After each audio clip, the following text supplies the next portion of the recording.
Welcome to the Crossroads Psychology video podcast. I'm Voicu Mihnea, signing in from Beijing. In this episode, we will talk about karate and self-defense. I'm joined today by Juergen Mayer. Juergen Mayer is a 7-dan Shotokan Karate instructor from Germany, who has been practicing martial arts since 1978. That is the year I was born. From 1983 onwards, he's been running his own karate clubs, and by now he's trained 3 generations of students.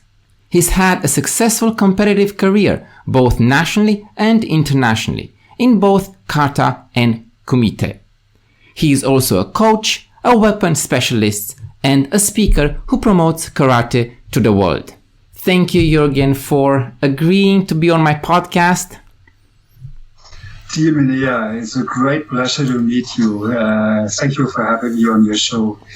I think 20 years ago it would be very complicated and at least very expensive to do it. I'm really grateful to talk to you to China on the other side of the world. And in different time zones.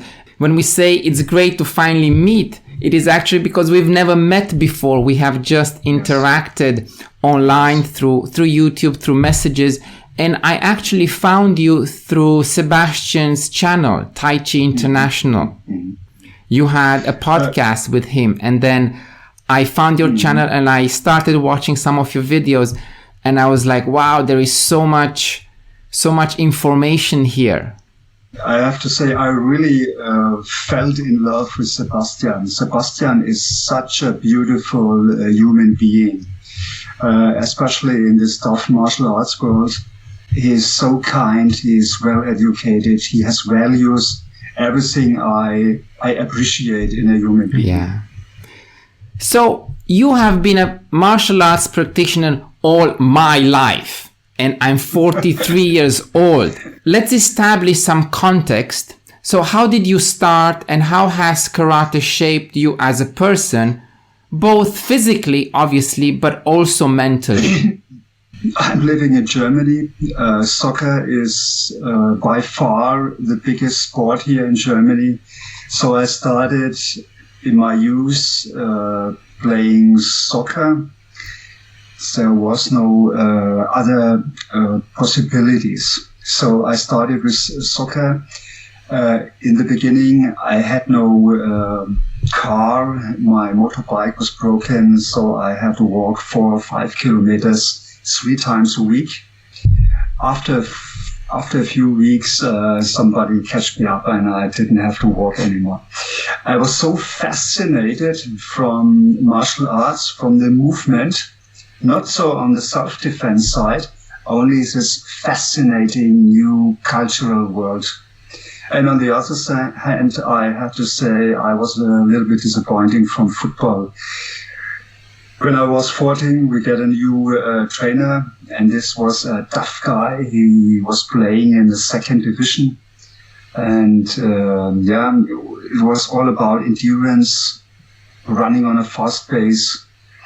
I was a defender. My job was to kick down this other guy 90 minutes, and at this time I was milk and honey. I was a very shy boy. This was not I was dreaming of martial arts. So how have martial arts shaped you mentally? Obviously, physically, you became very strong, because I know from your website and from your videos that you focus on kumite a lot. And that means very good endurance and body strength. But how about mentally? How has karate shaped you from a mental point of view? As you mentioned, it's a very natural way. It's in the beginning physical. You get stronger, you get more endurance, you get more flexibility. Your motor skills slowly develop. And with this comes failure. And also, if you stay on the road, you get more confident. And I think you get stronger, your body gets stronger. And at the same time, you are more self-reliant. You get more resilience against the environment, about stress. It's amazing what you said. You said failure, self-confidence, resilience. These are like skills we would want to instill in, let's say, the new generation or any generation through any other means, not necessarily martial arts or karate. And I find it beautifully said that at a point when we start, we have to accept the fact that there's going to be failure before we can have great success, especially in combat sports, because there's always going to be someone better than you. Exactly. Somebody draws and shoots faster than you at a certain point. So why karate Shotokan? I also practiced karate Shotokan when I was young, and I found it quite rigid, to be honest. Obviously, I was also very, very young. I think middle school, early high school. So why karate Shotokan? The reason why I practiced and I started with karate Shotokan is because it was the nearest club to my home. So it was, an opportunity, and I joined, and that's actually how my martial arts passion started, with karate Shotokan, although, let's say, I didn't stay in Shotokan. So where did it start for you? Why Shotokan? Yes, it was exactly the same in my life. This was the nearest dojo. It was an authentic, traditional Japanese family style. It still exists. The name is Doshinkan. There are worldwide spread it. And the only thing was, it was a little bit like a cult. So they are separated. They don't go to tournaments. It was all related to one big master, Hanshi. I'm proud to train with him in these old times. Isao Ishikawa was his name. He passed away a long time ago. But I miss this kumite. When adults, young adults want to compete, want to fight, especially in the martial arts. And I miss this. And after, I think, 1.5 years, I changed the club. And that club was, I say, Shotokan related. It was the old times. It was Wild West. We live now in a time where all information is available. You can go virtually in the dojo in Okinawa and visit the old masters. In this time, when I started, there was even not a book. There was no information available. And so it was the Wild West times, I call it.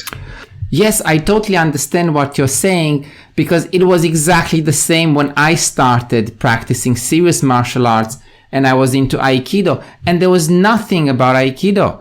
We actually found one book in English, which we translated and we circulated, and it was like, the Wild West of martial arts at that time. But it was passionate. You were looking for information. You were training by yourself. I was so dedicated. They offered only 3 times a week training, and I don't miss even one training. I was so hooked. I told you I started in this first club, and I stayed 1.5 years there. I knew 12 kata, 12 forms as a white belt. And this was this absolute passion about this new sport. Nowadays, if you teach children, you need maybe 1 year that they get the first kata. Maybe you know it, Heian Shodan. Yes.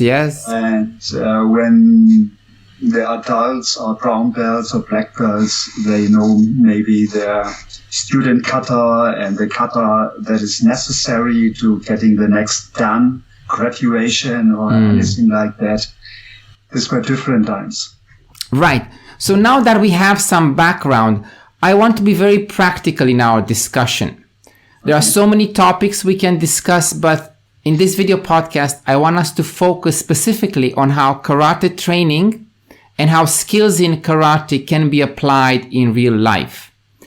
Because my mission here at Crossroads Psychology is to find ways I can implement, or my audience, the world can implement theory and theoretical concepts into practice and also into real life practice. So since you mentioned Kata, for starters, can we make a distinction of how Kata and kumite are seen in the dojo? Yes, these are the two sides of the coin. I think I'm a traditionalist. Both is necessary. A concrete example for this. When I started only with kumite, only with athletics for young talents, for fighting, you immediately recognized after half a year or 1 year serious injuries. Yes. So the foundation, the lower body was not prepared for this extreme fighting, for this, you know what I mean. Yeah, there's a lot of punishment that goes into kumite, into sparring. And when they also learn kata and kihon, the pull out of the kata is kihon, as basic movements and basic combinations. They get a strong foundation, strong hips, better motor skills, orientation in the space. So I'm a strong believer in starting kata, kihon, preparing also for kumite. It's a more difficult question for a mental consideration about this issue. I find kumite very mindset building. If you have an adversary and he is going at you, this is more mind building than if you only do kata for yourself. But kata is very important. Right, so let's stick first with kata. Let's look at kata more specifically. I see practicing kata, the sequence of forms and positions, as both a mental and a physical exercise, and also a memory exercise too.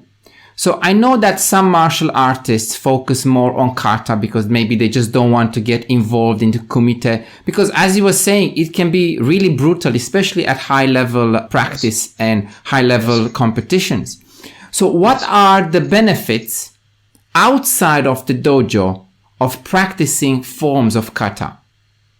I always was on the realistic side of martial arts. It's hard work. As we talked before, it's a physical education foremost. And if you get over these obstacles, you get maybe a better, stronger person. The whole system is very good for building up good persons, strong persons. But kata alone, maybe there's a lack of real confrontation, of real pressure to build a diamond. Yes. Right, but I do see kata as a training in patience, a training in precision. In my later years, I had a trainer license from university in Frankfurt. I am very proud of this. But in my later years, I also made a license for movement and posture, also prevention, Sturzprophylaxe, also prevent for falling down for older people and like this. Oh, I see. So here the kata has some benefits.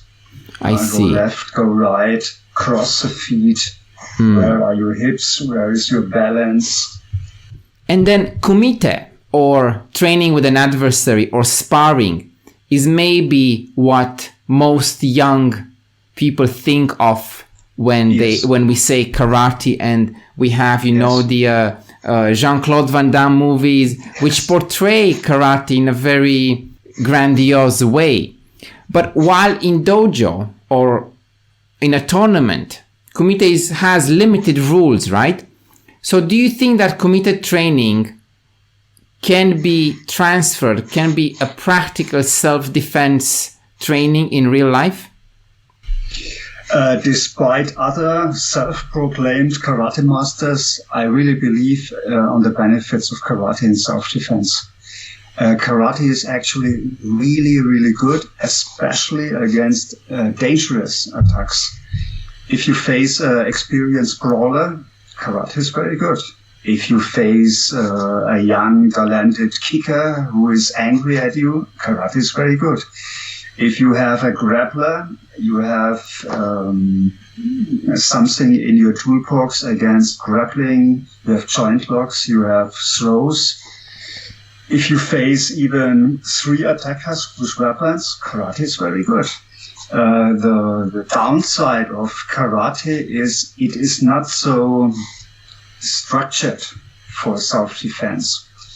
The Kata teaches many solutions against self-defense situations, but not structured. So if you go direct in the self-defense system, especially Krav Maga, it's very popular now. You start with not so dangerous attacks. Somebody grabs you in the clothes and going up to very dangerous. This is very structural. This is very good for learning. But in the end, you develop a tough body, explosive techniques. Also in a real situation, I think karate is at the best. Normally, I said it to Sebastian, I say when somebody asks me what is better, karate, aikido, boxing, or anything like that, I always said the whole years, the better man is better. Right. The better trained, the mentally stronger person is better. So it depends not on the system. But karate as a system is really very good if you train it in a old-fashioned way. If you build your fists to real weapons, if you use techniques who are not allowed in other sports. I'm a karate master. I say self-defense karate is very, very good. Right. And I think the conditioning aspect in karate is also very fascinating. 2 years ago, before the pandemic, I was in Okinawa and I went to a few museums, and obviously I went to the Karate Federation and checked out some of their resources. And they had a museum where you could pick up the jars to walk around or to walk in the... there. It's a prefectural museum. Yes. And outside the building, you see some holes from the shots from the Second World War. Correct. I think was in this building. We went to the same place. And trying to pick up those jars and do a few steps, you realize that it will strengthen your fingers and your wrist and your forearms like incredibly. And for a while, I returned to Beijing and I was carrying water bottles in my wrists to help me with my strengthen your grip. Right, to help me with my pull-up game. So let's look at self-defense in general, maybe karate in particular, from a few aspects. I'm thinking of mindset because you mentioned mindset. I'm thinking of training because I've seen some of your videos on YouTube and they are fascinating how now in time of COVID, you train your students in the forest, which is like going so traditionally back in time. And also, maybe we talk about the awareness, situational awareness, once you have some karate skills or self-defense skills. Now you have taken me at my inner core. I tell you my foundation. I'm a strong believer of the 4 pillars of sport. 4 pillars. Did you ever heard it? Do you heard this? I'm not sure what you mean, but please tell me. The first pillar is the body and the conditioning of the body. So you have a certain height, you have a certain weight, you have a certain age. You build up your strength, your speed, your endurance, your flexibility. This is the first part, the first pillar. The second part are your motor skills. This is the technical side. How is your punch? How is your kick? How is your backstroke if you are a swimmer? The third pillar is tactical. And this is the weakest side in my experience in the karate world. And tactics are more important than technique or physics. So what are your tactical knowledge? What do you know about countering, attacking at an angle, a short attack, a long attack, you name it. It's not the technical side. It's a tactical knowledge, and then the ability, the skills to apply it in a real situation with different techniques. A counter with a bunch, with a front hand, with a backhand. A counter with a mawashi giri, with a dolly ochaki, with a roundhouse kick. And the fourth pillar, maybe also the important thing, is mindset, is psychology, your special field. Has he willpower? Has he resilience? How is his motivation not to begin a fight? His motivation to go on after 2, 3, 4, 5, 6 fights. What is his social environment? Get he support from his parents or brothers and sisters? This is a big field. And so often I had talents, very good movement in Kata, not only kumite, in Kata. And then was his tournament day, and everything was over. She was crying in the corner of the hall, couldn't move, was paralyzed. Right. So I do believe that martial arts in general, the practice of sport, creates a whole being if someone is dedicated. How can karate help the practitioner develop a winning mindset or a fighter's mindset? You just mentioned how you can crash under pressure when the day of the competition comes. Yeah. You can just crash. And here I'm not referring to like becoming or being a bully, but rather to mental toughness. Yeah. For your own sake, not to go and beat up someone. How can we build a winning mindset, a fighter's mindset? For me, it's very easy. You can call me an old style karate trainer. It's like a soldier. You have to prepare him for a battleground where he can lose his life, where he has to take lives. So it must be hard. You cannot be a tough fighter if you only watch TV the whole day. So the training must be tough. It's blood, sweat and tears, literally blood, sweat and tears. And many people in our society, in the Western civilization, drop out. So not only training 2 times a week, because your opponent is training 6 times a week. Be hard to yourself, be hard to your partners, in compliance with values, of course. I don't want a stupid, brutal brawler. I want a very clever, intelligent, with values human being. And that's a way for a strong character, for self-confidence. I wanted to show you my chart. Please, show me. Here you have it again, 4 pillars. I see. It's a bit blurry, but yes, I see it. Of course, it's a German.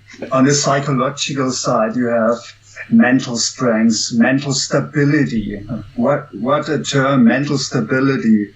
So many people struggle with life, have problems, mental stability, have depression, take pills, the short way to manage depression.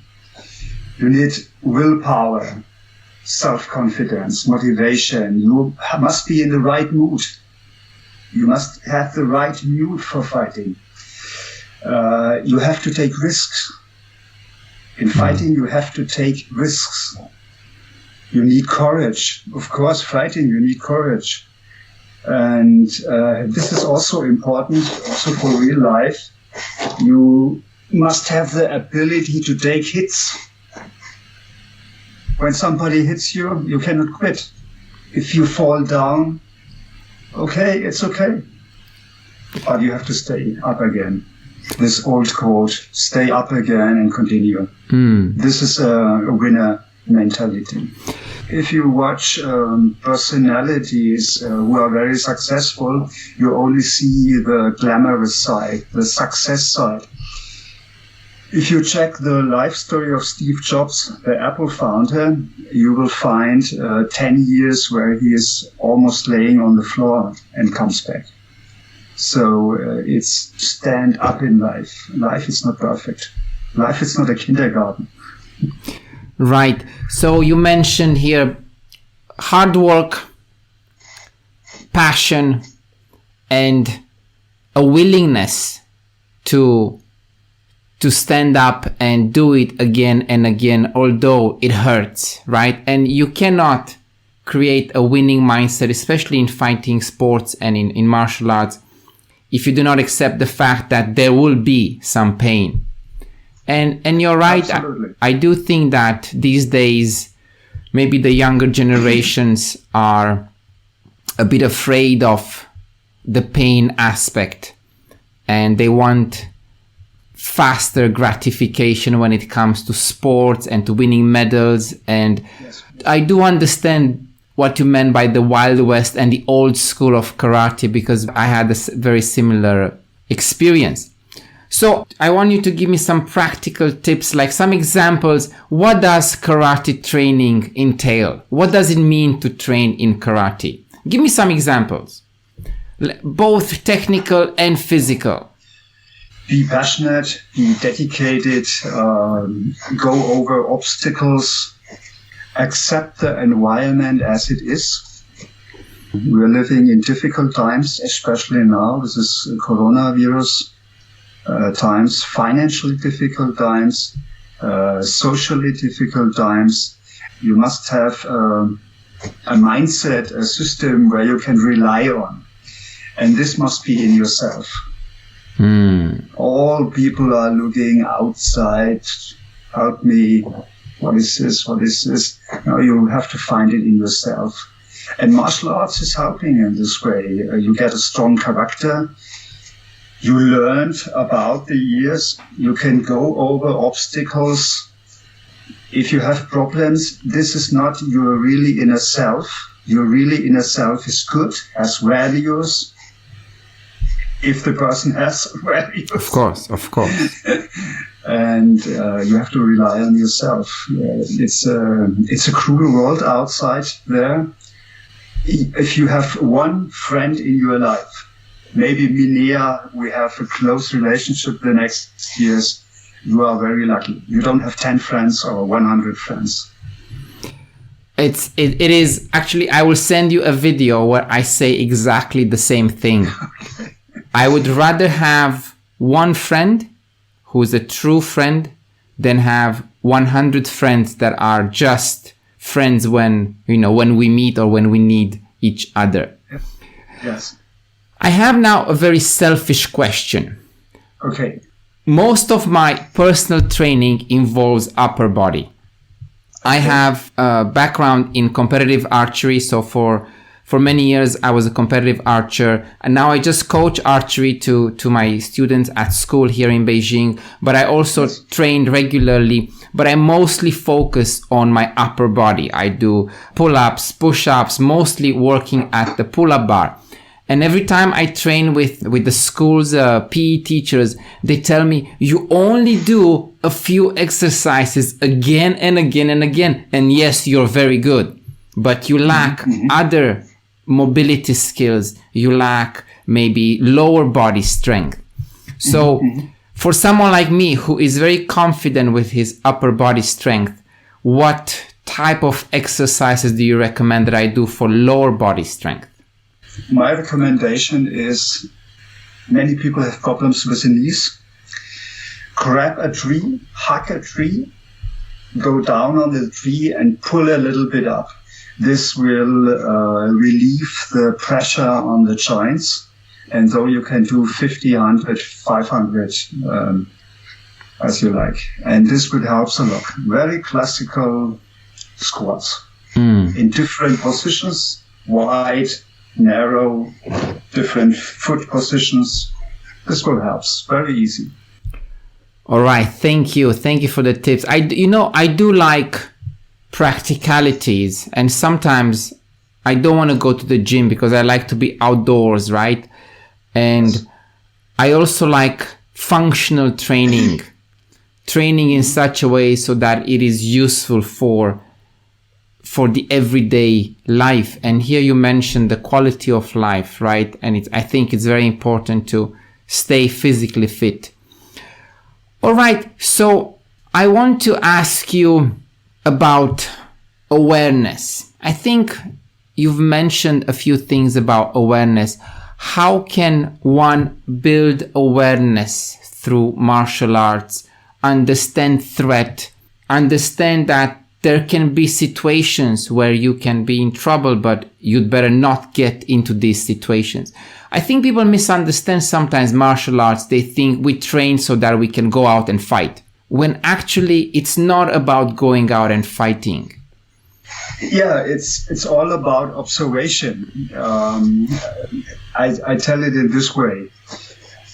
If you have a young, physically top at his game stud, he wants to fight, and I ask him, what is your preparation, especially to fight this guy? He said, no matter, I kill him. And this mindset doesn't work on a higher level. You can go over a weaker guy, but not especially in competition. They have the same strengths, speed, endurance. So you need at least a good observation. You must be empathic. Mm-hmm. This is the English name? Yeah, empathic, English yes. Word, about your opponent. It's like a chess game. You give him false informations. You all the time look his espionage. You are a spy. Where is his weakness? So you have to very carefully observe this person. And as an answer to your question, I think you have always to be aware of your environment and to observe very good. Also, in my 10 years of teaching very intense women self-defense classes, I said the opposite way. If every man is a potential attacker, there's no more fun in your life. So it must be in the middle. Be aware when you're outside. Don't act stupid. And on the other side, enjoy a little bit of life. So for myself, when I go in another town, around a dark corner, I always have my hand here on this side when I go around the corner. But this is only a little thing of me. I think always being aware of your environment and understanding that it is important to protect yourself and be smart about it, but also not to become paranoid. And as you said, that's what I meant. Yes, enjoy life, but also understand that things can, get ugly. Of course, we are human beings. We are not perfect. We are human beings. I think this is the most important thing as a psychologist. You're a psychologist. I'm a karate trainer. It's to understand the human nature. Young people, sportsmen, always think about their strengths and body and Instagram maybe. But you pull the knobs very hard on your hormone side, on your mental side. So it's a little bit like you sell your body to the devil. So this is very a deep thing what you are doing with your whole body. It's not only on the outside; it's very inside in your mind. So be careful what you want to achieve. Be careful. I think we covered quite important stuff when it comes to the mindset of someone who practices a self-defense martial art. But for the new generation, what would be your pitch to get them into the dojo to train? How would you get someone who doesn't want to train that hard, who doesn't want to put that many hours into the training, who doesn't want to get hurt, right? Who doesn't want to be in pain?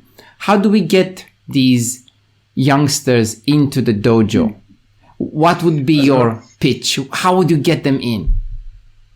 First of all, I want to say this is a different time, different people, but it's okay. Different times, different people, another approach, and in the technical or physical side, they are doing really well. I tell you a story about one of my policeman friends. I teach police since decades, and these guys are also getting older now. Last year, I visited one of my friends. He's a big guy here in Nuremberg at the police station at the headquarters. And we talked about the young policemen looking very good, very physical, and they are very smart, have a better education. And we talked about the mindset. And even if a young policeman is very good in the education, finally gets in the special squad, my friend said, only if there's a really tough situation, you know at least, has it, does he has it, or he has it not. Yeah. So the answer is, a long explanation, short answer, it's in this guy himself. In the girl, in the guy himself. You can do everything what you want. You can trigger all knobs as a psychologist, as a karate trainer, but if he don't have it, or he have it, he will go up on the L Cup in 4 hours free solo, for example, if he has the right mindset. And I think it's inside this person.